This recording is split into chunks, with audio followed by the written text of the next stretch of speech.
Sejam todos bem-vindos novamente ao nosso curso de extensão em Direito Constitucional Comparado.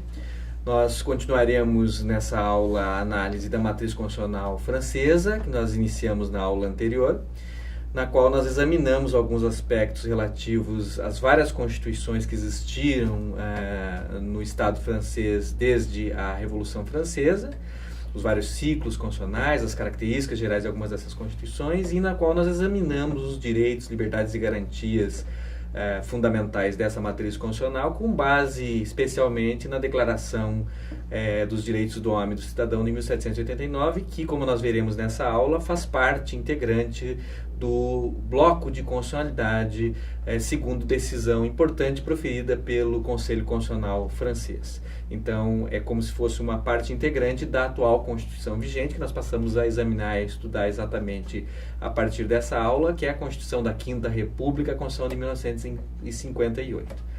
Nós não faremos longas digressões sobre o contexto histórico dessa Constituição, apenas alguns comentários gerais. É uma Constituição que tem diversas peculiaridades, como nós veremos, o sistema constitucional que ela instaura a partir de 58 é um sistema constitucional bem peculiar, distinto de outros sistemas constitucionais historicamente próximos, e isso em parte se deve a fatores ocorridos sob as constituições de 1946, de 1875 e de 1870, e em parte se deve ao contexto histórico pós a Primeira Guerra e Segunda Guerra Mundial e ao contexto histórico que a França passava no final da década de 50 com algumas crises, notadamente a guerra, a questão envolvendo a independência da Argélia. Então existiam algumas situações que levaram à criação dessa Constituição, a Constituição Francesa de 1958, por um procedimento diferente, né, de outras várias constituições anteriores e posteriores historicamente próximas, como a Constituição Alemã, a Constituição Italiana ou a Constituição,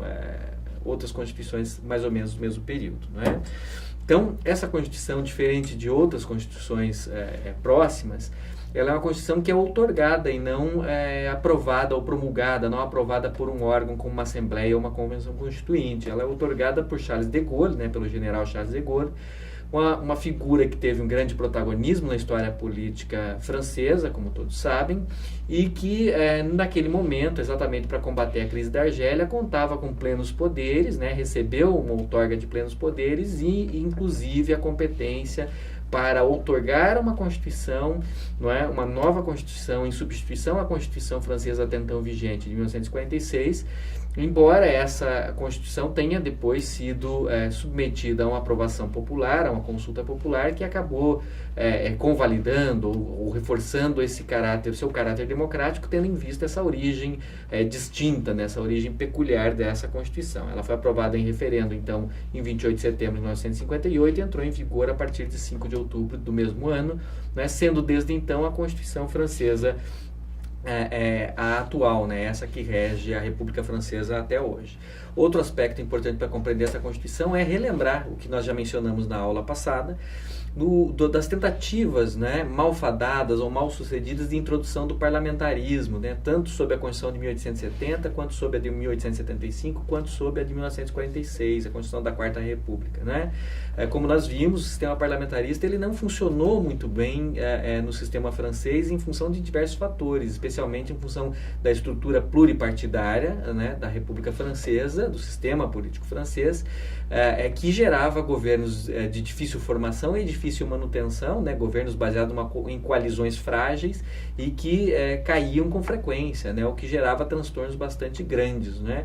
Então essa Constituição, ela também, de certa maneira, ela é uma tentativa de resposta a esse problema e ela vai, de certa maneira, constituir um dos legados da matriz constitucional francesa, como nós veremos, que é exatamente, e ela vai constituir um dos legados que será exatamente o sistema semipresidencialista francês. Esse sistema já existiu em outros momentos históricos. Há quem considere que a Constituição de Weimar, a Constituição alemã de 1919, por exemplo, ela instituía um tipo de sistema semipresidencialista, mas nenhuma outra Constituição serviu, né, instituiu um modelo de semipresidencialismo que fosse capaz de influenciar tantas constituições importantes contemporâneas, como é o caso da Constituição Francesa de 58. Então, nós falaremos logo adiante um pouco mais sobre esse instituto do direito francês e sobre as razões pelas quais o contexto no qual ele surgiu ajudam a compreender, né, o advento desse sistema de governo. Antes de explorar esses temas com mais profundidade, cabe elencar e comentar algumas das características dessa Constituição, né?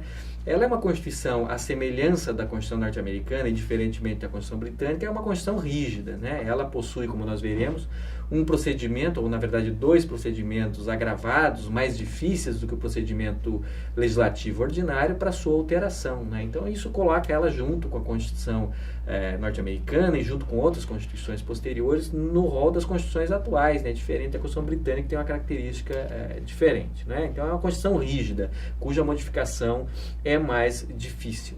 Ela também dá uma certa vazão para aquele elemento cesarista, ou para aquele elemento consular, como alguns autores chamam, para o elemento bonapartista, como outros autores chamam, no sentido de buscar também um reforço do poder executivo, né? A França enfrentava, como já mencionado, um momento difícil na sua história política, né? Existia um forte protagonismo naquele momento do general Charles de Gaulle, e efetivamente essa Constituição ela cria um sistema de governo, que é o semipresidencialista já mencionado, cuja característica é exatamente tentar incorporar elementos do parlamentarismo, mas ao mesmo tempo manter um poder executivo forte, e esse poder executivo exercido por 2 órgãos, tanto pelo primeiro-ministro quanto pelo presidente da República, mas com um protagonismo, com uma ascendência desse último, né? A principal figura política no sistema francês instaurado em 1958 é exatamente o presidente da República e não o primeiro-ministro, como nós poderíamos pensar, né, caso esse fosse um sistema puramente parlamentarista. Então, nós notaremos que uma das características marcantes da Constituição de 1958 francesa é exatamente o reforço do poder executivo, tanto em termos de estabilidade quanto em termos de poderes. O presidente da República e o primeiro-ministro têm muitas competências, muitas atribuições, e esse sistema é um sistema que visa exatamente reforçar o poder executivo, né? Uma das expressões desse reforço do poder executivo é algo que é também peculiar do sistema francês. A atribuição de competências normativas, competências praticamente legislativas ao Poder Executivo. O Poder Executivo, no sistema instaurado com a Constituição Francesa de 1958, ele possui competência para editar normas com eficácia geral, né? Ou seja, normas cuja força normativa é equivalente ao de uma lei aprovada pelo Parlamento, e não de maneira provisória, e não apenas por força de delegação legislativa. Normas com eficácia de lei, mas vigência provisória, são encontradas em diversos sistemas constitucionais, né? Da mesma maneira, a delegação legislativa é encontrada em diversos sistemas constitucionais. Essas figuras, a figura da delegação legislativa, se encontra também no sistema francês. Mas, para além disso, o Poder Executivo pode editar uma espécie de decretos que têm eficácia de lei e que permanecem no sistema jurídico de modo permanente. Ou seja, não se confundem de modo algum com as nossas medidas provisórias ou com os provvedimenti provisori, que são um tipo de medida provisória prevista na Constituição italiana de 1948, é realmente um sistema jurídico peculiar. Nós veremos que no sistema constitucional francês, da Quinta República, existe uma divisão da competência legislativa. Determinadas matérias previstas no artigo 34 da Constituição francesa são afetas ao parlamento, não é? Ou seja, é o órgão legislativo que tem competência para editar normas a respeito dessas matérias, mas esse rol é considerado um rol numerus clausus, um rol taxativo.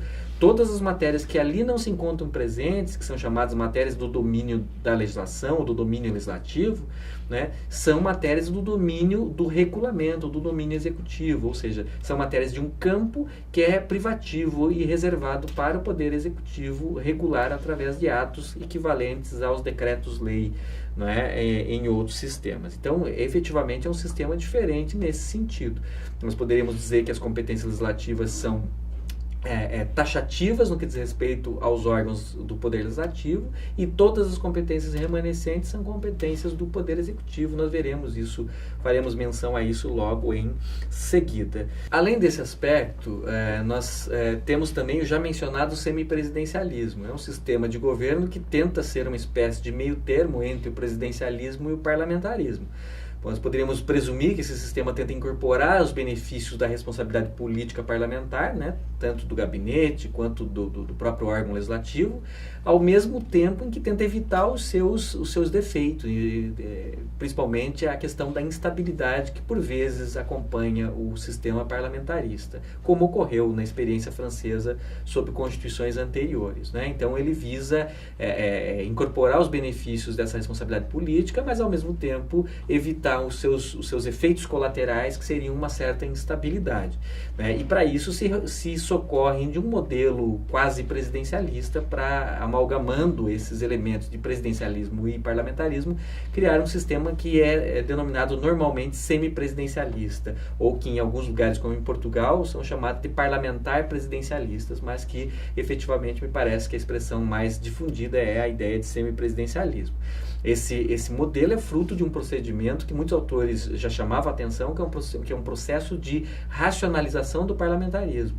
Em determinados momentos históricos foram introduzidos alguns elementos que visavam evitar exatamente que houvesse um abuso, fosse por parte do legislativo, fosse por parte do executivo, né, dos institutos que estabelecem responsabilidade do gabinete perante o órgão legislativo e vice-versa, né, diminuindo a frequência, né, com que o parlamento poderia destituir o gabinete, ou até mesmo o parlamento poderia vir a ser dissolvido, né? Então, esse modelo pode ser compreendido também num espectro mais amplo como uma espécie de momento, né, de desenvolvimento dessa tendência de racionalização do parlamentarismo por meio de aposição de mecanismos de frenagem, de limitações, tanto à responsabilidade do gabinete quanto à responsabilidade da Assembleia. Nós logo mencionaremos quais são esses elementos, vai ficar mais claro o que nós queremos dizer com isso, né?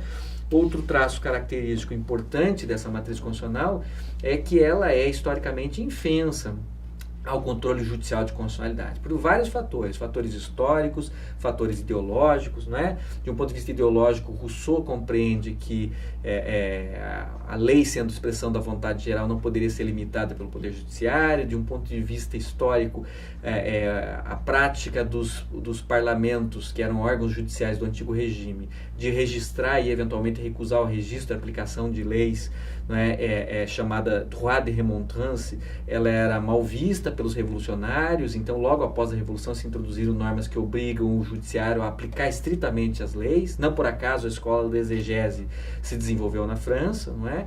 Então, diversos fatores, né, contribuem para a ausência do controle judicial de constitucionalidade.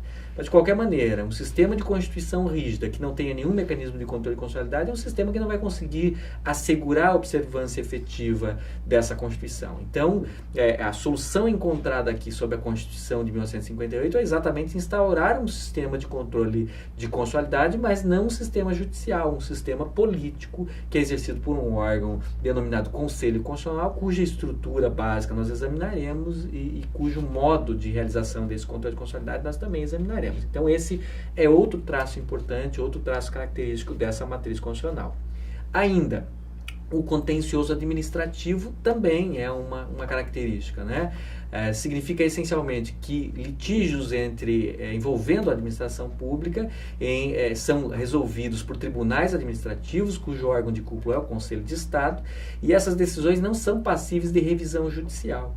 Então, é possível notar que o Poder Judiciário aqui no sistema francês ele tem uma competência mais restrita do que em outros sistemas, como o norte-americano, por exemplo, porque essas duas instituições, o controle político de consolidado das leis, de um lado, realizado pelo Conselho Constitucional, e o controle da administração pública e da legalidade, realizado pelo Conselho de Estado e outros tribunais administrativos, eles retiram essas competências do Poder Judiciário. Então, o Poder Judiciário tem competências um pouco mais restritas, né? Isso é algo bem característico aqui nessa matriz constitucional. Então, nós podemos perceber aqui que a ideia também em parte, a ideia de preservar a separação dos poderes ou a separação das funções do Estado, né? Evitando especialmente que o Judiciário se imiscua na atividade legislativa, o que se faz por meio do sistema de controle político de constitucionalidade, e evitando que o Judiciário se imiscua na esfera de competência do Poder Executivo, o que se faz por meio do contencioso administrativo. Então, é um sistema que tem essa característica.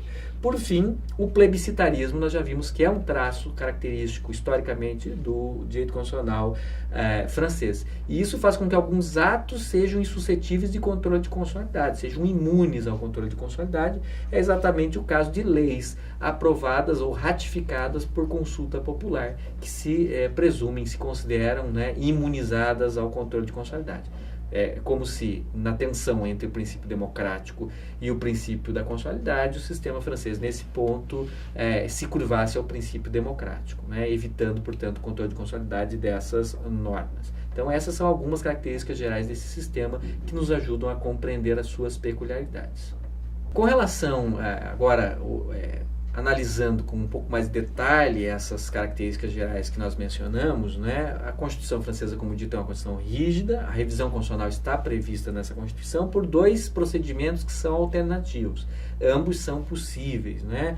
Existe a possibilidade de aprovação de uma emenda à Constituição pelo Parlamento, seguida de uma ratificação popular, né, através de um referendo, de uma consulta popular que aprove essa emenda à Constituição aprovada pelo Parlamento. Esse é um dos procedimentos previstos na Constituição francesa para a reforma dessa mesma Constituição. Existe um outro procedimento que dispensa a participação popular, que é exatamente quando se trata de um projeto de emenda de iniciativa do Poder Executivo, nomeadamente aqui do Presidente da República, como nós já dissemos, é a principal autoridade nesse sistema constitucional, no qual, desde que essa emenda seja aprovada por maioria qualificada de 3/5 dos votos, essa emenda ela é aprovada em caráter definitivo, independentemente da ratificação popular. Então, nós vemos que aqui o elemento distintivo é exatamente a presença ou ausência da iniciativa do Poder Executivo. Se há iniciativa do Poder Executivo por meio do Presidente da República Francesa, aí dispensa-se essa consulta popular desde que se atinja a maioria qualificada mencionada,